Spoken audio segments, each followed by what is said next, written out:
Hello, my name is Varun. I am recording this class from Aditya civil service. और इस क्लास में हम देख रहे हैं कि what's the role of Atal Bihari Vajpayee in Indian politics. Atal Bihari Vajpayee का भारतीय लोकतंत्र में, भारतीय पॉलिटिक्स में क्या रोल रहा as a prime minister and as a leader. उनका क्या रोल रहा ये हम देख रहे हैं कि अटल बिहारी वाजपेयी का एज ए लीडर और as a prime minister India के लिए क्या रोल रहा और इंडिया के फॉरेन पॉलिसी को लेकर क्या रोल रहा, इसको हम लोग देखेंगे इस वीडियो में। ठीक है, तो अटल बिहारी वाजपेयी का जन्म जो है वो आपका हुआ था 25 दिसंबर 2024 को, 25 दिसंबर 1924 को एट ग्वालियर में इनका जन्म हुआ था 25 दिसंबर 1924 को। और इनका जन्म दिवस को भारतीय जनता पार्टी की जो सरकार है, नरेंद्र मोदी लेड गवर्नमेंट ने इसको गुड गवर्नेंस डे के रूप में मनाने का निर्णय लिया है कि इनके जन्मदिन को हम गुड गवर्नेंस डे के रूप में मनाएंगे। We will celebrate his birthday as a good governance day. तो 25 दिसंबर 1924 को इनका जन्म हुआ था, क्रिसमस के दिन। और इस दिन को सरकार जो है वो गुड गवर्नेंस डे के रूप में मना रही है। कहाँ हुआ था? ग्वालियर में हुआ था इनका जन्म। 25 दिसंबर 1924 को अटल बिहारी वाजपेयी का जन्म ग्वालियर में हुआ। ठीक है, ये उनका फोटो है। इनको भारत रत्न से भी नवाजा गया है। ठीक है, अगर आप देखें तो अटल बिहारी वाजपेयी का जो इमेज था वो एक सॉफ्ट लीडर का इमेज था, एक सॉफ्ट लीडर का। बट ये जिस पार्टी से रहते हैं उस पार्टी का जो इमेज है वो हार्ड लाइनर का इमेज है। मतलब जो अपोजिशन के लीडर थे वो इटसेल्फ हमेशा कहते थे तो वाजपेयी तो सही है बट पार्टी गलत है, गलत पार्टी में सही वाजपेयी, ये हमेशा कहा जाता था। वाजपेयी तो ठीक है बट पार्टी गलत है। तो अगर हम देखें तो भारतीय जनता पार्टी किस तरह से बनता है, जिस पार्टी में अटल बिहारी वाजपेयी थे उसका बनने का जो एंसेस्ट्रल लिंकेज है वो किस तरह का है, इसको हम देखते हैं। ठीक है, अटल बिहारी वाजपेयी के बारे में हमेशा कहा जाता था, उनके अपोजिशन के लीडर कहते थे तो वाजपेयी तो ठीक है बट वाजपेयी तो अच्छा है बट पार्टी गलत है। ठीक है, तो इसको देखते हैं। और अटल बिहारी वाजपेयी का जो इमेज था एज ए सॉफ्ट लीडर का इमेज था, मतलब एक संत के तरह के पर्सन थे। अगर हम बीजेपी के देखें तो किस तरह से भारतीय जनता पार्टी बनता है और इसका ऑर्गेनाइजेशन किस तरह से बनता है, इसका प्रीडिसेसर ऑर्गेनाइजेशन किस तरह से रहता है, इसको देखते हैं। सबसे पहले इसका जो पेरेंट ऑर्गेनाइजेशन है दैट नेम इज आरएसएस, राष्ट्रीय स्वयंसेवक संघ। ठीक है, तो राष्ट्रीय स्वयंसेवक संघ रहता है। इसकी स्थापना 27 सितंबर 1925 को नागपुर में किया जाता है केशव बलराम हेडगेवार के द्वारा, केबी हेडगेवार के द्वारा। ये हेडगेवार जी का फोटो है। ये नागपुर में आरएसएस को एक कल्चरल ऑर्गेनाइजेशन के रूप में, कल्चरल नेशनल ऑर्गेनाइजेशन के रूप में इसको बनाते हैं नागपुर में। ठीक है, आरएसएस जो है राष्ट्रीय स्वयंसेवक संघ जो है ये 25 सितंबर 1925 को नागपुर में बनता है केशव बलराम हेडगेवार के द्वारा as a cultural national organisation, राष्ट्रीय सांस्कृतिक ऑर्गेनाइजेशन के रूप में ये बनता है। ये Keshav Balram Hedgewar who was the founder of RSS, उनका ये फोटो है। अगर आप इसको देखें तो उसके बाद जो है गांधी का जब असैसिनेशन होता है 1948 में तो आरएसएस के ऊपर बैन लग जाता है, बिकॉज जो नाथूराम गोडसे थे उनके बारे में कहा जाता है कि वो हिंदू महासभा से थे और हिंदू महासभा का कहीं न कहीं आरएसएस के साथ कुछ लिंकअप बताया जा रहा था। ठीक है, तो उसका बैन लग जाता है और उसी में आरएसएस तो एक कल्चरल ऑर्गेनाइजेशन रहता है बट ये जो ऑर्गेनाइजेशन है भारतीय जनसंघ, ठीक है, वो भारतीय जनसंघ जो है ये आपका पॉलिटिकल ऑर्गेनाइजेशन बनके उभरता है। वो तो एक आरएसएस कल्चरल नेशनलिस्ट ऑर्गेनाइजेशन रहता है, ये एक पॉलिटिकल ऑर्गेनाइजेशन बनता है। 1951 में इसकी स्थापना होती है और ये इसके स्थापक रहते हैं वो श्यामा प्रसाद मुखर्जी, डॉक्टर श्यामा प्रसाद मुखर्जी जो है इसके संस्थापक रहते हैं। और इनकी जो है डेथ हो जाती है, इनकी डेथ हो जाती है 1953 में, इनकी डेथ हो जाती है कश्मीर में। ये जो कश्मीर में 370 जो था, 370 जो लगा था उसके अगेंस्ट ये थे। ये कहते थे कि एक राष्ट्र में दो विधान नहीं हो सकता, एक राष्ट्र एक विधान, एक राष्ट्र में दो विधान नहीं हो सकता, एक राष्ट्र एक ध्वज और एक राष्ट्र एक विधान का इनका कॉन्सेप्ट था श्यामा प्रसाद मुखर्जी का। एक राष्ट्र एक विधान, एक राष्ट्र में एक ध्वज होना चाहिए, तो इसको लेकर के। और ये कश्मीर में इनकी डेथ हो जाती है, इंट्रोगेशन जब कश्मीर में ये हिरासत में ले जाते हैं तो उसी में इनकी डेथ हो जाती है, मिस्ट्रिकल डेथ रहते हैं। ये श्यामा प्रसाद मुखर्जी जिसने भारतीय जनसंघ बनाया, ठीक है, भारतीय जनसंघ जिन्होंने बनाया श्यामा प्रसाद मुखर्जी, और आरएसएस जिसने बनाया उनका नाम था केशव बलराम हेडगेवार। वो इंडिया का कल्चरल ऑर्गेनाइजेशन था, ये एक पॉलिटिकल ऑर्गेनाइजेशन बना। लेटर इस पार्टी में अगेन जुड़े one of the prominent leader RSS Jansangh के बहुत प्रोमिनेंट लीडर, और लेटर जो है वो इनका नाम था दीनदयाल उपाध्याय। ठीक है, दीनदयाल उपाध्याय 25 सितंबर 1916 का इनका जन्म होता है 1916 में, और 11 फरवरी 1968 में इनकी भी जो दीनदयाल रेलवे स्टेशन है, जब प्रीवियस नेम वाज मुगल सराय, वहीं पे इनके आकस्मिक मृत्यु हो गई थी। तो ये दीनदयाल उपाध्याय का ये फोटो है, और इन्होंने एक थ्योरी दिया, उसका नाम था एकात्म मानववाद। दीनदयाल उपाध्याय की जो थ्योरी थी, उस थ्योरी का नाम था एकात्म मानववाद। ठीक है, तो एकात्म मानववाद की जो थ्योरी थी वो इंटीग्रल ह्यूमनिज्म की जो थ्योरी थी वो दीनदयाल उपाध्याय ने दिया। ठीक है, तो हमने देख रहे हैं, तो जनसंघ के दो लीडर हुए, एक हुए आपके श्यामा प्रसाद मुखर्जी और एक हुए दीनदयाल उपाध्याय, और अटल बिहारी वाजपेयी भी जनसंघ के फाउंडर मेंबर थे। ठीक है, और राजमाता विजया राजे सिंधिया जो थी वो इटसेल्फ भी जनसंघ की फाउंडर मेंबर थी। ठीक है, तो जनसंघ के हमने देख लिया आपके दीनदयाल उपाध्याय और श्यामा प्रसाद मुखर्जी, और अटल बिहारी वाजपेयी देखेंगे ये भी इसके फाउंडर मेंबर थे। अब अटल बिहारी वाजपेयी के लाइफ को थोड़ा देखते हैं। अटल बिहारी वाजपेयी 25 दिसंबर 1924 को ग्वालियर में जन्म होता है इनका। ये भारतीय जनता पार्टी के फाउंडर मेंबर बनते हैं, भारतीय जनता पार्टी का फॉर्मेशन करते हैं बीजेपी का 1980 में। जनसंघ का प्रेसिडेंट रहते हैं 1968 से 72 तक, मतलब श्यामा प्रसाद मुखर्जी दीनदयाल उपाध्याय के डेथ के बाद ये जो है ये जनसंघ के प्रेसिडेंट बनते हैं। और जब जनसंघ इमरजेंसी के टाइम में जनता पार्टी के साथ मर्ज हो जाता है, ठीक है, जो जनसंघ रहता है भारतीय जनसंघ, ये जनता पार्टी के साथ मर्ज हो जाता है इमरजेंसी के टाइम में, तो ये जो मोरारजी देसाई की सरकार थे उस सरकार में ये एक्सटर्नल अफेयर मिनिस्टर बनते हैं। मोरारजी देसाई की जो सरकार रहते हैं उसमें अटल बिहारी वाजपेयी जो है वो एक्सटर्नल अफेयर विदेश मंत्री बनते हैं, और इमरजेंसी में इनका बहुत बड़ा रोल रहता है। ठीक है, लोगों को जागरूक करने में। अब भारतीय जनता पार्टी का फॉर्मेशन देखते हैं किस तरह से हुआ। अटल बिहारी वाजपेयी इसके फाउंडर मेंबर रहते हैं। भारतीय जनता पार्टी 6 अप्रैल 1980 को ये एक पॉलिटिकल पार्टी के रूप में उभरता है। अटल बिहारी वाजपेयी का इलेक्टोरल कैरियर अगर देखें तो 1977 में ये जनसंघ के लीडर जनता पार्टी में रहते हैं, और 1980 में ये भारतीय जनता पार्टी जब का फॉर्मेशन करते हैं तो नई दिल्ली से अपना चुनाव लड़ते हैं और जीत जाते हैं। 1984 में इंदिरा गांधी के डेथ के बाद, एसेसिनेशन के बाद, ये ग्वालियर से लड़ते हैं अगेंस्ट माधवराव सिंधिया, और ये चुनाव हार जाते हैं। माधवराव सिंधिया के अगेंस्ट जब चुनाव लड़ते हैं ही लॉस्ट द इलेक्शन, और 1986 में ये राज्यसभा से एमपी बनते हैं। राज्यसभा से मध्य प्रदेश से ये राज्यसभा के एमपी बनते हैं। ठीक है, मेंबर ऑफ पार्लियामेंट राज्यसभा के मध्य प्रदेश से बनते हैं 1986 में। ठीक है, एक बार फिर अटल बिहारी वाजपेयी जो है वो भारतीय जनता पार्टी बनाते हैं, फाउंडर मेंबर रहते हैं। 6 अप्रैल 1980 को भारतीय जनता पार्टी बनके पिक्चर में आता है। ये 1980 में दिल्ली से चुनाव लड़ते हैं। 84 में जब ग्वालियर से लड़ते हैं तो अटल बिहारी वाजपेयी सिंधिया से ये चुनाव हार जाते हैं, और 1986 में जो है राज्यसभा से चुन करके आते हैं मध्य प्रदेश के कोटे से। 1986 में 1986 से अटल बिहारी जो है भारतीय जनता पार्टी के एक और फाउंडर बड़े लीडर रहते हैं, that is known as Lalkrishna Advani.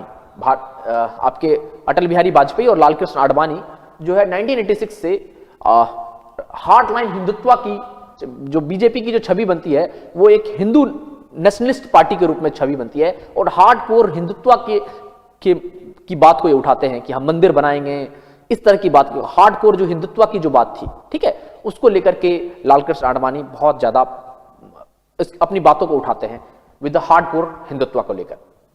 But अगर आप अटल बिहारी वाजपेयी का देखें तो उनका एक सॉफ्ट लीडर थे। ठीक है, वो हार्ड लाइनर लीडर नहीं थे, वो सॉफ्ट लाइनर लीडर थे। तो उनके बारे में हमेशा कहा जाता था तो वाजपेयी तो अच्छा है बट पार्टी गलत है।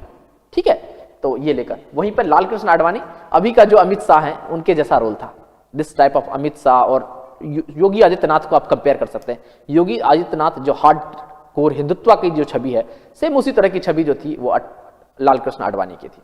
1986 में हार्डलाइन हिंदुत्व, हिंदू नेशनलिज्म को अराइव करते हैं। 1989 में जनरल इलेक्शन होता है और भारतीय जनता पार्टी जो है वो 86 सीट जीतती है। 1980 के इलेक्शन में ये 2 सीट से 1980 और 84 के इलेक्शन में बीजेपी 2 ही सीट पे रहती है, और 86 का जब इलेक्शन होता है 89 का, सॉरी 89 का जब इलेक्शन होता है तो बीजेपी जो 2 सीट की पार्टी अब जो है 86 सीट की पार्टी बनती है, एक बड़ी पार्टी बन के उभरती है। अब देखिए कि वाजपेयी का देखते हैं career, political career as a prime minister में उनका क्या रोल रहता है। अटल बिहारी वाजपेयी का एज ए प्राइम मिनिस्टर क्या रोल रहता है। अटल बिहारी वाजपेयी को लालकृष्ण आडवाणी अपना प्राइम मिनिस्टर कैंडिडेट डिक्लेयर करते हैं कि Vajpayee will be the prime minister candidate from Bharatiya Janata party. अगर भारतीय जनता पार्टी जो है वो सत्ता में आती है तो हमारे प्राइम मिनिस्टर के जो कैंडिडेट होंगे वो अटल बिहारी वाजपेयी होंगे, ये आडवाणी डिक्लेयर करते हैं। लेकिन अटल बिहारी वाजपेयी इससे खुश नहीं थे। वो चाहते थे कि भारतीय जनता पार्टी सत्ता में आए, ये नहीं कि प्राइम मिनिस्टर का नाम अभी डिक्लेयर करना ठीक नहीं लगता है कि हमको पार्टी को सत्ता में लाना है, मुझे अपना नाम बहुत ऊपर तक नहीं ले जाना है, हमको पार्टी को सत्ता में लाना है। बट 1996 के इलेक्शन में प्रेसिडेंट आडवाणी जो है वो डिक्लेयर कर देते हैं कि अगर हमारी पार्टी मेजोरिटी में आती है तो जो सॉफ्ट लीडर है हमारे अटल बिहारी वाजपेयी, वो हमारे प्रधानमंत्री के कैंडिडेट होंगे। बीजेपी जो है 1996 में 1996 में सबसे बड़ी पॉलिटिकल पार्टी बनकर उभरती है, ठीक है। और 10th प्राइम मिनिस्टर के रूप में अटल बिहारी वाजपेयी शपथ लेते हैं। बट ये जो है वो अपना मेजोरिटी शो नहीं कर पाते हैं, ठीक है। वो अपना लोकसभा में अपना बहुमत सिद्ध नहीं कर पाते हैं और 13 दिन की ही इनकी सरकार रहती है। ये अपना लोकसभा में अपनी मेजोरिटी सिद्ध नहीं कर पाते हैं और 13 दिन की इनकी सरकार रहती है और इनकी सरकार गिर जाती है, ठीक है। बिकॉज इनके पास उतना संख्या बल नहीं था, ये लोकसभा के फ्लोर पे अपना बहुमत सिद्ध नहीं कर पाते हैं और इनकी सरकार 13 दिन में ही गिर जाती है। उसके बाद 1990 बीच में इंद्र कुमार गुजराल और एच.डी. देवगौड़ा और इंद्र कुमार गुजराल प्राइम मिनिस्टर बनते हैं और उसी बीच में मिलीजुली सरकार रहती है, थर्ड फ्रंट की सरकार रहती है और वो सरकार नहीं चल पाती है। तो फिर 1998 का जो इलेक्शन होता है 1998 में, उसमें 1998 में 13 महीने की जो सरकार बनाते हैं और 13 महीने के सरकार के साथ ही एनडीए का फॉर्मेशन करते हैं, नेशनल डेमोक्रेटिक अलायंस का फॉर्मेशन होता है। 13 महीने भारतीय जनता पार्टी की सरकार रहती है, अटल बिहारी वाजपेयी प्राइम मिनिस्टर रहते हैं और उसी में वो एनडीए को बना लेते हैं, नेशनल डेमोक्रेटिक अलायंस का फॉर्मेशन करते हैं कि लाइक माइंडेड पार्टी जो है बीजेपी और उसके साथ उसके जो लाइक माइंडेड पार्टी है उस पार्टी को लेकर एक घटक दल बनता है और वो बनता है NDA, national democratic alliance. Bharatiya Janata party और उसकी लाइक माइंडेड पार्टी जैसे जेडीयू थी, शिवसेना उस समय था, अकाली दल था, ये सारी पार्टियां जो है एआईएमआईएम था, सॉरी एआईएम जयललिता की party AIADMK, I am sorry for that कि मैंने एआईएमआईएम बोल दिया, AIADMK, all India Dravida Munnetra Kazhagam, यह एआईएमआईएम तो हो भी नहीं सकता, कभी नहीं हो सकता है। ये वाजपेयी का क्या प्राइम मिनिस्टर का रोल था जब वो 13 महीने में के लिए प्राइम मिनिस्टर बने थे। What's the role of Atal Bihari Vajpayee? Atal Bihari Vajpayee 5 underground nuclear test करते हैं पोखरण में 5 अंडरग्राउंड न्यूक्लियर टेस्ट कंडक्ट कराते हैं अटल बिहारी वाजपेयी, ठीक है। कि हमने अपने इंटरनल सिक्योरिटी को लेकर और एक्सटर्नल सिक्योरिटी को लेकर हम जो है 5 अंडरग्राउंड न्यूक्लियर टेस्ट कराते हैं। किसको देखते हुए कि हम जो है मेनली कि हमारा वेस्टर्न फ्रंट पे पाकिस्तान से हमारा बहुत ज्यादा एनिमी है और ईस्टर्न फ्रंट पे चाइना से एनिमी है, उसके देखते हुए हम 5 न्यूक्लियर टेस्ट करते हैं, that is known as operation smiling Buddha, ठीक है। ये टेस्ट करते हैं और ये टेस्ट करने के कुछ दिन बाद ही पाकिस्तान भी न्यूक्लियर टेस्ट कर देता है। Pakistan also conduct the nuclear test. Pakistan itself nuclear test करता है और पाकिस्तान के न्यूक्लियर टेस्ट के बाद हम 2 कंट्री, एक इंडिया और पाकिस्तान, दोनों एक न्यूक्लियर फ्लैश पॉइंट का जंक्शन बन जाता है। भारत के पास भी न्यूक्लियर नेशन और पाकिस्तान इटसेल्फ बन जाता है न्यूक्लियर नेशन, तो एक न्यूक्लियर फ्लैश पॉइंट हो जाता है। कभी वॉर हुआ तो ये जो है एक फ्रगाइल रीजन बन जाता है, साउथ एशिया का, दक्षिण एशिया का एक फ्रगाइल रीजन बन जाता है कि भारत के पास भी न्यूक्लियर और पाकिस्तान के पास भी न्यूक्लियर, तो ये एक न्यूक्लियर फ्लैश पॉइंट बन जाता है कि कभी भी यहाँ न्यूक्लियर वॉर के कारण न्यूक्लियर वॉर हो सकता है, ठीक है, एटॉमिक युद्ध हो सकता है। तो ये जो है ये डिजास्टर्स होगा ह्यूमैनिटी के लिए, मानवता के लेकर डिजास्टर्स होगा। वाजपेयी टेस्ट करते हैं लेकिन वाजपेयी अपनी न्यूक्लियर डॉक्ट्रिन को भी डिसाइड करते हैं। वो डॉक्ट्रिन ये रहता है कि हम पहले न्यूक्लियर टेस्ट करते हैं पोखरण रेंज में और एक न्यूक्लियर डॉक्ट्रिन, एक न्यूक्लियर सिद्धांत बनाते हैं अपना, और सिद्धांत क्या रहता है कि हम जो है नो फर्स्ट यूज पॉलिसी पहली रहती है, हम किसी भी कंट्री के अगेंस्ट हम पहले यूज नहीं करेंगे, we will not use first. हम किसी भी कंट्री के को पहले न्यूक्लियर अटैक नहीं करेंगे, we will not attack first, nuclear attack हम नहीं करेंगे।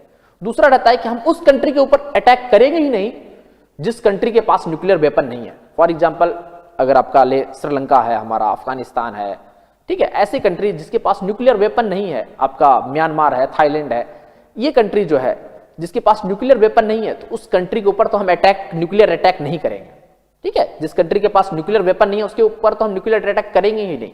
और हम फर्स्ट, जिस कंट्री के पास न्यूक्लियर वेपन है उसके ऊपर हम फर्स्ट अटैक नहीं करेंगे। बट अगर किसी कंट्री ने हमारे ऊपर न्यूक्लियर अटैक कर दिया तो तीसरा जो सिद्धांत था कि टोटल म्यूचुअल डिस्ट्रक्शन, हम पूरी तरह उसको नस्त नाबूद कर देंगे, ठीक है। टोटल म्यूचुअल डिस्ट्रक्शन, हम पूरी तरह उसको नस्त नाबूद कर देंगे। That was the third thing, कि पूरी तरह हम उसको नस्त नाबूद कर देंगे, ये था थर्ड। पाकिस्तान का भी न्यूक्लियर पॉलिसी बनता है, बट दो न्यूक्लियर फ्लैश पॉइंट बनने के कारण अटल बिहारी वाजपेयी जो है वो चाहते हैं कि पाकिस्तान से हमारा रिलेशन अच्छा हो, क्योंकि हमने 47 में हमारा डिवीजन होता है, 48 में जो है हम वॉर लड़ते हैं फॉर द कश्मीर इशू, फिर अगेन हम 65 में वॉर लड़ते हैं फॉर द और पाकिस्तान से, 71 में बांग्लादेश लिबरेशन से लड़ लेते हैं। तो हमको है पाकिस्तान के साथ हमारा फ्रेंडली रिलेशन हमको एस्टेब्लिश करना है।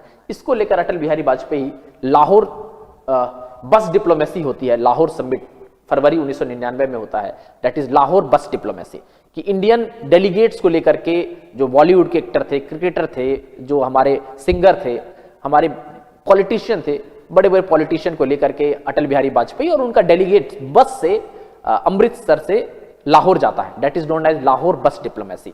और उस समय पाकिस्तान के जो प्रधानमंत्री थे वो नवाज शरीफ थे। तो नवाज शरीफ जो है अटल बिहारी वाजपेयी का काफी गर्मजोशी से स्वागत करते हैं उनका, ठीक है। तो गर्मजोशी से काफी ज्यादा स्वागत होता है वहां पे लाहौर पे अटल बिहारी वाजपेयी का, क्योंकि न्यूक्लियर टेस्ट किया था इंडिया ने भी, पाकिस्तान ने भी। इंडिया ने अपना न्यूक्लियर सिद्धांत बनाया था और अटल बिहारी वाजपेयी ने पाकिस्तान के साथ अपना दोस्ती का कदम बढ़ाया कि हम जो है अच्छा म्यूचुअल रिलेशन हमारा रहना चाहिए दोनों कंट्री के बीच में। और एट द सेम टाइम आपके वहां के जो प्रधानमंत्री थे नवाज शरीफ, उन्होंने भी इस बात को, उनके जो काउंटर पार्ट थे, उन्होंने इस बात को एक्सेप्ट किया कि भारत के साथ हमको दोस्ताना संबंध बनाना है। और अटल बिहारी वाजपेयी, उनके कैबिनेट के मंत्री, इंडिया के बड़े बड़े पॉलिटिशियन, बॉलीवुड के लीडर, बॉलीवुड के एक्टर और क्रिकेटर और फिल्म जगत के और आपके सिंगर्स जो थे, इन सबको लेकर के अटल बिहारी वाजपेयी लाहौर जाते हैं बस से, that is Lahore bus diplomacy. वहां पर आपके वाजपेयी का नवाज शरीफ काफी गर्मजोशी से वहां पर उनका स्वागत करते हैं। बट मैं वहां का एक खबर बता दूं कि अटल बिहारी वाजपेयी का नवाज शरीफ के साथ बहुत सारे इशू पे MOU साइन होता है कि हम जो है कश्मीर का टॉक से कश्मीर के मैटर को रिजॉल्व करेंगे, ये सब। तो वहां का जो एक न्यूज पेपर रहता है दैट इज डाउन, वहां का काफी प्रोमिनेंट न्यूज़पेपर है दैट इज द डाउन। तो जिस तरह इंडिया में द हिंदू है तो सिर्फ द डाउन है वहां पे। तो वहां का एक करस्पॉन्डेंट अटल बिहारी वाजपेयी से पूछता है कि मिस्टर वाजपेयी, ये जो MOU आपने, ये जो डिप्लोमेटिक रिलेशन आपने एस्टेब्लिश किया इंडिया और पाकिस्तान से, ये तो गवर्नमेंट टू गवर्नमेंट है, ये सरकार से, भारत की सरकार और पाकिस्तान के सरकार के बीच में ये रिलेशन है। But what's the message to the people of Pakistan, आपकी पाकिस्तानी आवाम के लिए आपका क्या मैसेज है, ठीक है। क्योंकि एक समय था कि ये दोनों एक ही मुल्क था, इंडिया और पाकिस्तान, और बंटवारे के साथ हम अलग हुए, और बंटवारा जो था वो काफी दर्दनाक बंटवारा हुआ, हजारों लाखों कैजुअलिटीज हुई। तो आपका मैसेज क्या है? और फिर हमने जो जंगें लड़ी 48 में, हमने जो 65 में जंगें लड़ी और हमने 71 में जंगें लड़ी, तो दोनों देशों में सिविल सेना जो है, आर्मी जो है, उनकी कैजुअलिटी हुई है। तो what's your message to the people of Pakistan, Pakistan के पीपल के लिए आपका क्या मैसेज है? What's the message to the people of Pakistan? तो आपके अटल बिहारी वाजपेयी उसमें कहते हैं कि my message to, I am quoting this thing, कि my message to the people of Pakistan is very short and simple, forget the bitterness of past, let's make a new beginning. इसका मतलब यह कि मेरा जो मैसेज है, अटल बिहारी वाजपेयी ने कहा था कि मेरा मैसेज पाकिस्तानी आवाम के लिए यह है कि आप पुरानी बिटरनेस को भूल जाए और अब जो है एक नई बिगिनिंग की शुरुआत करें। हम एक to start a new beginning, हम एक नई बिगिनिंग की शुरुआत करते हैं। तो ये काफी ज्यादा अच्छा वर्ड था अटल बिहारी वाजपेयी का विद द पाकिस्तानी आवाम को लेकर के, क्योंकि गवर्नमेंट टू गवर्नमेंट कॉन्ट्रैक्ट हो रहा था, बट आवाम का भी दिल जीतना है आपको, ठीक है। तो आवाम को लेकर के ये बहुत अच्छा व्यू था अटल बिहारी वाजपेयी का। एक और था कि जब इंडियन टीम खेलने जा रही थी, बाद में कारगिल के बाद जब खेलने जा रही थी, तो अटल बिहारी वाजपेयी ने कहा था 2002 में कि आप सचिन तेंदुलकर या 1999 का इशू है, उसमें कहा था कि ऐसा नहीं कि आप मैच जीतिए, आप मैच तो अपने देश के लिए जीतिए बट पाकिस्तानी आवाम का दिल जीत करके आइए, क्योंकि लोग का अगर म्यूचुअल ट्रस्ट बन जाएगा पाकिस्तान के लोगों का इंडिया के लिए और इंडियन के लोगों के लिए पाकिस्तान के लिए एक म्यूचुअल ट्रस्ट बन जाएगा, तो गवर्नमेंट जो है और सेना जो है, ये बैरियर जो बना है, ये बैरियर खत्म हो जाएगा। तो आप मैच तो जीतिए अपने लिए, देश के लिए, बट पाकिस्तानी आवाम का दिल भी जीतिए, ठीक है, क्योंकि आपका अच्छा रिलेशन होना चाहिए, ऑन द फील्ड आपका गुड रिलेशन होना चाहिए। ये भी उन्होंने भारतीय क्रिकेट टीम जब पाकिस्तान खेलने के लिए गई थी, बायलैटरल सीरीज हुआ था, तो उसको लेकर के उन्होंने अटल बिहारी वाजपेयी ने मैसेज किया था उनको लेकर कि आप मैच भी जीतिए और दिल भी जीतिए।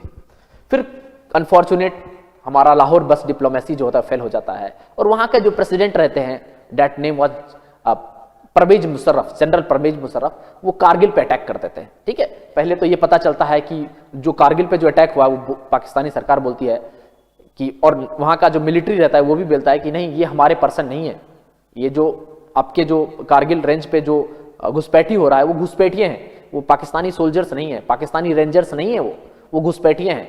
और बाद में इस बात से पता चलता है कि वो पाकिस्तानी रेंजर्स थे, पाकिस्तानी आर्मी थे, जिन्होंने कारगिल पे अटैक किया था। हमारा कारगिल से जो लेह लद्दाख को जो हाईवे जाता है NH-1A, उसको कट करने के लिए कारगिल फ्रंट पे जो अटैक किया था वही मकसद था। बट सरकार ने बताया था, वहां का जो सेना प्रमुख थे उस समय जनरल परवेज मुशर्रफ, उन्होंने सीधे डिनाई कर दिया था कि नहीं, ये जो है ये पाकिस्तानी आर्मी के पर्सन नहीं है, पाकिस्तानी रेंजर के पर्सन नहीं है, ये आपके आतंकवादी हैं जो अटैक किए हैं, ये इसमें हमारा कोई वास्ता नहीं है। और एक बात आपको जान के ताज्जुब होगा कि नवाज शरीफ ने जो वाकई में अटल बिहारी वाजपेयी के साथ बहुत अच्छा दोस्ताना संबंध स्थापित करने की बात की थी और कश्मीर के इशू को सॉल्व करने की बात की थी, वाकई में नवाज शरीफ को भी नहीं पता था कि ये जो अटैक हुआ है कारगिल पे, क्या ये हमारे सैनिक है या ये टेररिस्ट है। उनको भी बताया गया था कि ये टेररिस्ट है, बट वहां का जो मिलिट्री था, मिलिट्री जनरल था परवेज मुशर्रफ, उन्होंने अटैक किया था बिकॉज टॉक विथ इंडिया का जो दिल्ली का जो टॉक था इस्लामाबाद से, वो उसको पसंद नहीं आया था, ठीक है, कि जो Delhi is talking with Islamabad, this is not happy, they are not happy. Pakistani generals जो थे वो हैप्पी नहीं थे कि Delhi will talk to Islamabad, they understand that कि Delhi will talk to the Rawalpindi. मतलब कहने का मतलब कि इस्लामाबाद जो पॉलिटिकल सरकार से आप बात कर रहे हो, आप सेना से बात कीजिए। वहां पर एक बहुत बड़ा प्रॉब्लम है पाकिस्तान में कि वहां पर सेना से बात करना एक अलग मैटर हो जाता है, आप सेना से भी बात करना पड़ेगा और आपको वहां के पॉलिटिकल एस्टेब्लिशमेंट से भी बात करना पड़ेगा। बट भारत में है कि सिर्फ पॉलिटिकल एस्टेब्लिशमेंट से आप बात कीजिए और सेना जो है वो पॉलिटिकल एस्टेब्लिशमेंट के अंदर आती है, बट वहां पर सेना जो है वो पॉलिटिकल एस्टेब्लिशमेंट पे भारी पड़ जाता है कि उसको सेना जो है वो प्रधानमंत्री को हटा देता है, प्रधानमंत्री को फांसी दे देता है। इस तरह की घटनाएं भी वहां होती रहती है। तो न्यू दिल्ली ने जो इस्लामाबाद से टॉक किया था, ये जनरल परवेज मुशर्रफ जो सेना प्रमुख थे उसको पसंद नहीं आया। दे वांट कि new Delhi will talk to Rawalpindi, वो मिलिट्री जनरल से बात करे, रावलपिंडी से बात करे, इस्लामाबाद से नहीं। तो ये था, कारगिल वॉर होता है और कारगिल वॉर जो है वो ऑपरेशन विजय चलता है, अटल बिहारी वाजपेयी इसको जीतते हैं, मतलब ये विजय जो है, ऑपरेशन विजय जो है सक्सेसफुल होता है और इसमें बहुत कैजुअलिटी होती है हमारे तरफ भी, बट हम जीत जाते हैं। बट अटल बिहारी वाजपेयी का एक शर्त रहता है टू द इंडियन सोल्जर्स के लिए को लेकर कि आपको जो है LOC को क्रॉस नहीं करना है, anyhow you not need to cross the LOC, आपको लाइन ऑफ कंट्रोल को क्रॉस नहीं करना है, और बिकॉज वो फुल फ्लेज वॉर का सिग्नल हो जाएगा, वो line of actual LOC line of control को क्रॉस नहीं करना है। फिर उनकी 99 में उनकी सरकार गिर जाती है, ठीक है, उनकी सरकार गिर जाती है और उनकी सरकार गिर जाने के एक वोट के कारण उनकी सरकार जो है वो गिर जाती है। पार्लियामेंट में अविश्वास का प्रस्ताव आता है, नो कॉन्फिडेंस मोशन आता है और वो विश्वास सिद्ध नहीं कर पाते हैं और अटल बिहारी वाजपेयी की सरकार गिर जाती है। आपको देखना है कि एक प्रधानमंत्री 13 दिन के लिए प्रधानमंत्री बनता है, फिर 13 महीने के लिए जब प्रधानमंत्री बनता है तो न्यूक्लियर टेस्ट करता है, लाहौर के साथ अच्छा बस डिप्लोमेसी होता है, पाकिस्तान के साथ अच्छा रिलेशन करना चाहता है, कारगिल वॉर जीतता है, और जब सरकार की गिर जाती है एक वोट से तो खरीद फरोख्त की बात नहीं करता है। वो अटल बिहारी वाजपेयी इटसेल्फ पार्लियामेंट के फ्लोर पे कहते हैं कि हम संख्या बल के सामने सर झुकाते हैं और हम फिर से चुनाव अगर होता है तो हम चुनाव लड़ेंगे और हम जीत करके हम सिद्ध करेंगे। तो फिर उनकी जो 1999 में जो इलेक्शन होता है वो बीजेपी जो है और एनडीए जो है वो बहुत बड़ी पार्टी बनके उभरती है। ठीक है, तो इसको हम देखते हैं। 1999 से जो थर्ड टर्म वाजपेयी का रहता है, पहला 13 महीने का, 13 दिन का, फिर 13 महीने और पूरा 5 साल का जो टर्म होता है, यहां एनडीए का फॉर्मेशन हो गया, नेशनल डेमोक्रेटिक अलायंस बन चुका है, राष्ट्रीय लोकतांत्रिक गठबंधन। ठीक है, वो जनतांत्रिक गठबंधन, लोकतांत्रिक गठबंधन ये बन चुका है, एनडीए बन चुका है। एनडीए 303 सीट जीत करके आती है, मतलब बीजेपी और उसकी लाइक माइंडेड पार्टी मिलाकर 303 सीट तक पहुंच जाती है भारतीय जनता पार्टी और उसकी लाइक माइंडेड पार्टी को लेकर। बट ये 5 साल भी वाजपेयी के लिए बहुत स्मूथफुल नहीं रहता है। इसमें सबसे बड़ा हो जाता है कि आपका हाईजैक हो जाता है, हमारा जो प्लेन रहता है IC-814 वो हमारा हाईजैक हो जाता है फ्रॉम काठमांडू से चलता है दिल्ली को और आते रहता है वो प्लेन आपका, और वो प्लेन जो है वो हाईजैक हो जाता है। और हाईजैक होने से क्या होता है कि वहां पर जो पाकिस्तानी जो मिलिटेंट थे, जो आतंकवादी थे, टेररिस्ट थे, मौलाना मसूद अजहर, जो हमारे इंडिया में हमने उनको रखा था, प्रिजन में थे, जेल में थे, वो हाईजैक होने से उनकी शर्त रहती है कि हाईजैकर का कि आप मौलाना मसूद अजहर को रिलीज करें, यू जस्ट रिलीज मौलाना मसूद अजहर। और इसके बशर्त में क्या होता है कि हमको यात्रियों की जान बचानी रहती है, तो हम जो है मौलाना मसूद अजहर को छोड़ देते हैं, हमको छोड़ना पड़ता है। तो ये वाजपेयी का एक बहुत बड़ा एक ब्लैक स्पॉट लग जाता है वाजपेयी का कि आपने आतंकवादियों के सामने सरेंडर कर दिया है। एक बहुत बड़ा एक डॉट मार्क, क्वेश्चन मार्क्स लग जाता है वाजपेयी का कि either you are with the terrorist और नॉट, कि आपने एक टेररिस्ट को छोड़ दिया, ये क्वेश्चन मार्क्स लग जाता है, साइन ऑफ एक्सक्लेमेशन लग जाता है वाजपेयी के ऊपर। बट वाजपेयी का ये था कि उसमें बहुत सारे सिविलियंस थे और सिविलियंस के कारण, सिविलियंस की कैजुअलिटी नहीं हो उसके कारण उसको मौलाना मसूद अजहर को छोड़ना पड़ा। ठीक है, ये कांधार हाईजैक रहता है, that hijack is known as Kandahar hijack.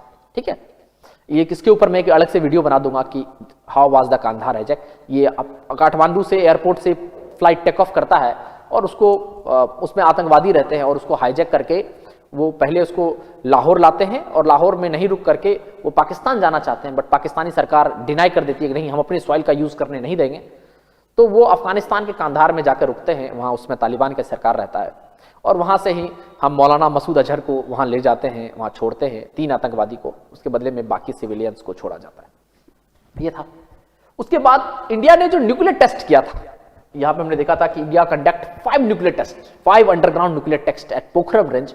उसको देखते हुए यूएस ने इंडिया के ऊपर सैंक्शन लगा दिया था, यूनाइटेड स्टेट ऑफ अमेरिका ने इंडिया के ऊपर सैंक्शन लगा दिया था, इकोनॉमिकल सैंक्शन लगा दिया था। और ये सैंक्शन सिर्फ 13 महीने तक ही चला था, 12-13 महीने। और इस सैंक्शन को यूएस के साथ, यूएस के जो एलाइज है, नाटोज है और यूरोप के जो कंट्री हैं, उस बहुत सारे कंट्री ने इस सैंक्शन को फॉलो नहीं किया था। ठीक है, तो यूएस के सैंक्शन को बहुत सारे कंट्री ने फॉलो नहीं किया था। और बाद में यूएस के जो प्रेसिडेंट रहते हैं, बिल क्लिंटन उस समय रहते हैं, वो इंडिया को विजिट करते हैं और ये 22 साल बाद कोई अमेरिकी प्रधानमंत्री भारत आता है। ठीक है, 22 साल बाद कोई अमेरिकी प्रधानमंत्री भारत आता है, तो that is a big achievement of Atal Bihari Vajpayee. Vajpayee का एक बहुत बड़ा अचीवमेंट रहता है कि 5 न्यूक्लियर टेस्ट कराता है, कारगिल जीतता है। और तीसरा कि यूएस का कोई प्रेसिडेंट, यूएस ने जो न्यूक्लियर टेस्ट करने के बाद जो इकोनॉमिकल सैंक्शन हमारे ऊपर लगा दिया था, वो इकोनॉमिकल सैंक्शन को देखते हुए, इस इकोनॉमिकल सैंक्शन को देखते हुए खत्म कर देता है यूएस। और वहां के जो प्राइम मिनिस्टर, प्रेसिडेंट रहते हैं बिल क्लिंटन, वो इंडिया को विजिट करते हैं। That was the biggest achievement of Atal Bihari Vajpayee. और उसके बाद एक और बहुत बड़ा होता है कि बिल क्लिंटन आते हैं, उसके बाद हम एक आगरा समिट कराते हैं कि कारगिल वॉर के बाद वहां पे पाकिस्तान में तख्ता पलट हो जाता है कि जो नवाज शरीफ की सरकार थी उसको वहां के जो प्रेसिडेंट बनते हैं और जो सेना प्रमुख रहते हैं जनरल परवेज मुशर्रफ, वो उसको तख्ता पलट कर, कू कर देते हैं वहां पे, कि वहां के प्रधानमंत्री को सत्ता से बेदखल कर देते हैं और वो वहां का प्रेसिडेंट बनते हैं। जो सेना प्रमुख रहता है वो वहां का प्रेसिडेंट बनता है जनरल परवेज मुशर्रफ। तो हम अब परवेज मुशर्रफ को इंडिया बुलाते हैं और इंडिया में आगरा बुलाते हैं, आगरा का दीदार कराते हैं। ठीक है, जिस तरह से लाहौर बस डिप्लोमेसी हुआ था कि भारतीय डेलीगेट्स जो था वो लाहौर को गया था, सेम उसी तरह जो है आगरा में हम वहां के जो प्रेसिडेंट उसमें रहते हैं और सेना प्रमुख रहते हैं जनरल परवेज मुशर्रफ, मतलब इट मींस रावलपिंडी को हम कॉल करते हैं केम इन आगरा और आगरा समिट होता है और आगरा में ताजमहल का वो दीदार करने के लिए अपनी वाइफ के साथ इंडिया आते हैं। यहां पे समिट होता है, यहां पे टॉक होता है कि यस कश्मीर के इशू को हम रिजॉल्व करेंगे बाय टॉक। ठीक है, यही मेन क्रक्स निकलता है उस टॉक का कि हमको कश्मीर का जो इशू है उसको हमको रिजॉल्व करना है बाय टॉक, मतलब बात करने से, टॉक करने से हम कश्मीर के इशू को रिजॉल्व करेंगे। We will resolve our Kashmir issue by talk, हम बात से अपनी कश्मीर को इशू को रिजॉल्व करेंगे। ठीक है, ये कश्मीर के इशू को रिजॉल्व करने की बात होती है, बट ये कॉन्फिडेंस नहीं दोनों के बीच में हो पाता है और भारत सरकार ने एक शर्त रहता है कि आपको टेरर को कम करना है। कश्मीर में जो घुसपैठी होना है, अटल बिहारी वाजपेयी का ये शर्त रहता है कि हम टॉक तभी करेंगे जब आप कश्मीर में जो घुसपैठी जो हो रहा है उस पर आप रोक लगाएं। जो पाकिस्तानी पाकिस्तानी सॉइल का यूज किया जा रहा है टेररिस्ट के द्वारा, आप इस पे रोक लगाएं। बट ये हो नहीं पाता है, दोनों सरकार के बीच में कॉन्फिडेंस बिल्डिंग नहीं हो पाता है। गवर्नमेंट ऑफ इंडिया और पाकिस्तानी गवर्नमेंट के बीच में कॉन्फिडेंस बिल्डिंग नहीं हो पाता है, जो कि नवाज शरीफ के टाइम में कॉन्फिडेंस बिल्डिंग हुआ था कि मिस्टर वाजपेयी एंड मिस्टर शरीफ दोनों के बीच में एक अच्छा केमिस्ट्री बन गया था, एक अच्छा कॉन्फिडेंस था। बट परवेज मुशर्रफ का एक ब्लैक चेहरा था कि उन्होंने कारगिल पे अटैक किया था, और दूसरा आगरा का दीदार करने के लिए भी आप आए, तो कॉन्फिडेंस नहीं था भारत सरकार को पाकिस्तानी काउंटर पार्ट्स को लेकर। बट दूसरा एक बहुत बड़ा उसमें इंसिडेंट होता है, that is Gujarat violence. Gujarat में दंगा होता है, हिंदू मुस्लिम राइट्स हो जाता है। उसमें अभी जो चीफ मिनिस्टर नरेंद्र मोदी थे, उसमें गुजरात के, अभी जो प्राइम मिनिस्टर हैं इंडिया के, उसमें गुजरात के चीफ मिनिस्टर थे। और वहां पर जो वायलेंस होता है उससे अटल बिहारी वाजपेयी का, मतलब जो केंद्र में जो सरकार रहती है वाजपेयी की, इनके ऊपर भी क्वेश्चन मार्क्स खड़ा हो जाता है कि क्या ये सरकार जो है ये सेक्युलर सरकार नहीं है, ये सरकार जो है ये माइनॉरिटी के लिए सरकार नहीं है, ये अल्पसंख्यक के हितों की रक्षा करने वाली सरकार नहीं है। वाजपेयी और मिस्टर आपके प्रधानमंत्री उसमें, अभी जो प्रधानमंत्री हैं उसमें जो चीफ मिनिस्टर थे नरेंद्र मोदी, वो दोनों का बहुत कंस्ट्रक्टिव रोल रहता है उस वायलेंस को लेकर के, बहुत अच्छा रोल रहता है कि आपके नरेंद्र मोदी को जो भी प्राइम मिनिस्टर हैं उसमें चीफ मिनिस्टर थे, उनको कटघरे में खड़ा किया जाता है। बट जितनी भी आपके जो एजेंसी है वो सारी एजेंसी, प्रधानमंत्री उसमें चीफ मिनिस्टर थे नरेंद्र मोदी को क्लीन चिट देते हैं, और वाजपेयी भी और नरेंद्र मोदी भी बहुत अच्छा कंस्ट्रक्टिव रोल प्ले करते हैं, प्ले एक constructive role for the rehabilitation of minorities Muslim के रिहेबिलिटेशन को लेकर के बहुत अच्छा रोल प्ले करते हैं। और वहां पे जब जाते हैं अटल बिहारी वाजपेयी दंगा जहां हुआ था, जहां वायलेंस हुआ था, उस साइट पे जाते हैं तो वो एक बात कहते हैं, मिस्टर उस समय जो चीफ मिनिस्टर थे आपके नरेंद्र मोदी, उनको कहते हैं कि आप राजधर्म का पालन करें, you need to follow the rajdharma, आपको राजधर्म को फॉलो करना है। और वाजपेयी नरेंद्र मोदी भी वाजपेयी को यह आश्वासन कर देते हैं और कहते हैं कि साहब हम राजधर्म का पालन कर रहे हैं, और डेफिनेटली उन्होंने राजधर्म को फॉलो भी किया। उसके बाद 3 स्टेट का डिवीजन होता है, ठीक है, नया 3 स्टेट बनता है, बिहार से आपका झारखंड बनता है, मध्य प्रदेश से आपका छत्तीसगढ़ बनता है और उत्तर प्रदेश से आपका उत्तराखंड बनता है। 3 स्टेट का रीऑर्गेनाइजेशन होता है, ये वाजपेयी के टाइम में होता है। ठीक है, ये 5 साल का जो टेन्योर है, इसमें आपका बिहार से झारखंड बनता है ट्राइबल स्टेट, मध्य प्रदेश से छत्तीसगढ़ ये भी एक ट्राइबल स्टेट, और उत्तर प्रदेश से उत्तराखंड जो बनता है वो एक हिली स्टेट के रूप में बनता है। तो ये रोल है वाजपेयी का। आगे देखते हैं, वाजपेयी का और भी कुछ रोल रहता है। वाजपेयी इंफ्रास्ट्रक्चर के रूप में, इंफ्रास्ट्रक्चर को क्रिएट करने में भी वाजपेयी का बहुत बड़ा रोल रहता है। भारत का जो आधारभूत संरचना है, अगर आप देखें तो 1991 तक, 1991 तक भारत की इकोनॉमी जो थी वो एक क्लोज्ड इकोनॉमी थी, एक बंद अर्थव्यवस्था था, और 1991 के बाद भारत एक खुली अर्थव्यवस्था बनता है। और उसके बाद नरसिम्हा राव की सरकार रहती है 5 साल, और जो 3 साल का जो एरिया रहता है 1996 टू 1999, ये एक अनस्टेबिलिटी का पीरियड रहता है इंडिया में। थर्ड फ्रंट की सरकार रहती है, वाजपेयी की 13 दिन और 13 महीने की सरकार रहती है। बट ये 5 साल का जो फुल फ्लेज्ड गवर्नमेंट बनता है, इसमें इंडिया में बहुत ज्यादा इन्वेस्टमेंट आता है, फॉरेन डायरेक्ट इन्वेस्टमेंट, और इसमें भारत का स्वर्णिम गोल्डन एरा रहता है। और वाजपेयी एक नारा देते हैं उस समय कि फील गुड और इंडिया शाइनिंग, दो एक नारा रहता है अटल बिहारी वाजपेयी का, कि लोगों को कहते हैं, जैसे नरेंद्र मोदी का था कि अच्छे दिन आने वाले हैं, सबका साथ सबका विकास, उसमें अटल बिहारी वाजपेयी का रहता है कि फील गुड, आप अच्छा महसूस करें, और दूसरा आता है इंडिया शाइनिंग, भारत जो है वो चमक रहा है। वो आता है टेलीविजन पे आपका प्रचार आता है कि हिंदुस्तान चमक रहा है, ये इस तरह का BSNL उसमें आता है। तो ये सब चीज जो है, ये वाजपेयी का बहुत ज्यादा फॉरेन इन्वेस्टमेंट इंडिया में आने लगता है, तो एक भारत जो है फॉरेन डायरेक्ट इन्वेस्टमेंट का एक बहुत अच्छा हब बन जाता है।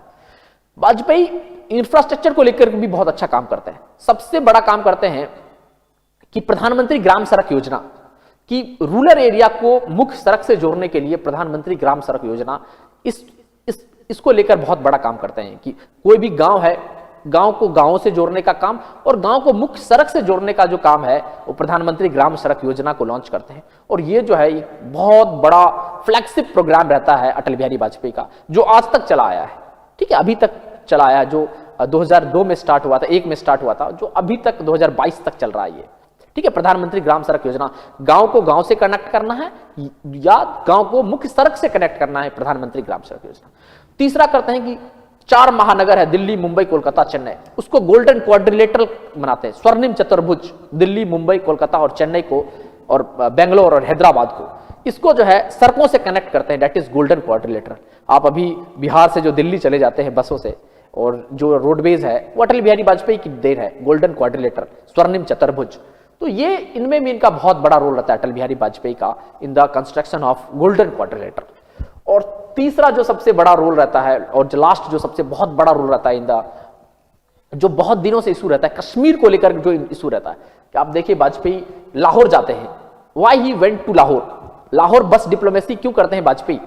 बिकॉज कश्मीर के इशू को रिजॉल्व करना है, क्योंकि 90s के एरा में 96, 95 में जो कश्मीर था वो वायलेंस की तरफ चला गया था, बहुत ज्यादा वायलेंट हो गया था कश्मीर। तो कश्मीर को इशू को रिजॉल्व करने के लिए वो लाहौर बस डिप्लोमेसी करते हैं, talking with his counterpart, Pakistani counterpart Nawaz Sharif, उससे बात करते हैं। अब कश्मीर के इशू को का हम समझ लेते हैं कि कश्मीर का इशू रहता है कि हम पाकिस्तान से बात करेंगे और बात करके हम कश्मीर के इशू को रिजॉल्व करेंगे, हम सॉल्व करेंगे। तो उसमें से वाजपेयी का यह मानना रहता है कि कश्मीर को लेकर जो टॉक होगा वो कश्मीर लेड टॉक होगा, मतलब कश्मीर से जब हम पाकिस्तान से बात करेंगे तो कश्मीरी पीपल का पार्टिसिपेशन होगा, कश्मीरी पॉलिटिकल पार्टी का पार्टिसिपेशन होगा उस टॉक में, सेपरेटिस्ट का पार्टिसिपेशन होगा, हुर्रियत कॉन्फ्रेंस जो है उसका पार्टिसिपेशन होगा, इनका मतलब कश्मीरी आवाम का पार्टिसिपेशन होना चाहिए in this piece talk with Pakistan. Pakistan के साथ जो हमारा पीस टॉक हो रहा है, जो शांति समझौता हो रहा है, उसमें वहां के आवाम का भी रोल होना चाहिए। द आवाम, वहां की जनता का, वहां के पॉलिटिकल पार्टी का, वहां के हुर्रियत का और वहां के स्टेक होल्डर का भी रोल होना चाहिए with the government of India, the talk between government of India and government of Pakistan के बीच में। तो ये रहता है। और पाकिस्तान के इशू को वो किस तरह से रिजॉल्व करना चाहते हैं, वो 3 बात देते हैं, 3 की पॉइंट देते हैं कि हम कश्मीर की इशू और पाकिस्तान के इशू को कैसे रिजॉल्व करें। तो फर्स्ट तो पाकिस्तान के इशू को रिजॉल्व करने की जो बात रहती है कि वो हम इंडिया पाकिस्तान के बीच में जब टॉक होगा तो कश्मीरी पीपल, कश्मीरी सेपरेटिस्ट और हुर्रियत का भी पार्टिसिपेशन रहेगा, मतलब कश्मीर के लोगों का इंगेजमेंट होगा इन दिस टॉक। जब कश्मीर की इशू को रिजॉल्व करने की बात होती है कि कश्मीर की इशू में हमें कश्मीरी पीपल का, आवाम का दिल जीतना है, तो वो कैसे? तो उनके लिए 3 कीवर्ड्स वो देते हैं, दैट इज इंसानियत, जमूरियत और कश्मीरियत। कि इंसानियत की हमको कश्मीर के लोगों को इंसानियत की तरह ट्रीट करना है। दूसरा है कि वहां पर जमूरियत एस्टेब्लिश करना है, डेमोक्रेसी को एस्टेब्लिश करना है। और तीसरा जो है वहां पर कश्मीरियत, वहां के लोगों को, वहां पर कश्मीरियत जो है, वहां की आइडेंटिटी जो है कश्मीरियत की, कश्मीरी लोगों की जो आइडेंटिटी है उसको प्रिजर्व करना है। इट मीन्स इंसानियत, मतलब हमको वहां के लोगों के साथ फ्रेंडली रिलेशन रखना है, आर्मी के लोगों का और वहां के जो सिविलियंस हैं उनके साथ गवर्नमेंट ऑफ इंडिया का या रेस्ट ऑफ इंडियन पार्ट्स का फ्रेंडली रिलेशन रखना है, इंसानियत का रिलेशन। दूसरा है जमूरियत, वहां पे डेमोक्रेसी को एस्टेब्लिश करना है। पाकिस्तान तो डेमोक्रेसी चाहता है कि कश्मीर में डेमोक्रेसी नहीं हो, कश्मीरी लोग कश्मीर में जब इलेक्शन होता है तो उसमें वोट ना करें, वो चाहता है कि वहां डेमोक्रेसी खत्म हो। तो हमको वहां के आवाम का दिल जीतना है, ठीक है, और दिल जीत के वहां के लोगों को डेमोक्रेसी में पार्टिसिपेट कराना है। और जब डेमोक्रेटिक फेस्टिवल में वो पार्टिसिपेट करेंगे तो वो ऑटोमेटिकली इंडियन सॉइल के साथ उनका बहुत अच्छा रिलेशन हो जाएगा। और तीसरा रहता है जमूरियत और कश्मीरियत। तीसरा जो रहता है कश्मीरियत क्या रहता है कि कश्मीरी कल्चर को हमको प्रोटेक्ट करना है, we need to protect the Kashmiri culture. हमको कश्मीरी कल्चर को प्रोटेक्ट करना है, वहां की जो कल्चर को हमको खत्म होने नहीं देना है, कश्मीरी कल्चर को हमको प्रोटेक्ट करना है। तो ये वाजपेयी का एज ए पॉलिटिकल लीडर में इंडिया के लिए क्या योगदान था, और as a prime minister mister Vajpayee ने क्या किया एज ए सॉफ्ट लीडर। और डेफिनेटली भारत जो है इनको एक अच्छे प्रधानमंत्री के रूप में अभी तक देखता आया है, इन फ्यूचर में इनको देखता ही रहेगा। ठीक है, तो आज के लिए इतना ही। Thank you so much for your patience listening. And this lecture to tribute mister Vajpayee. ठीक है, थैंक यू सो मच।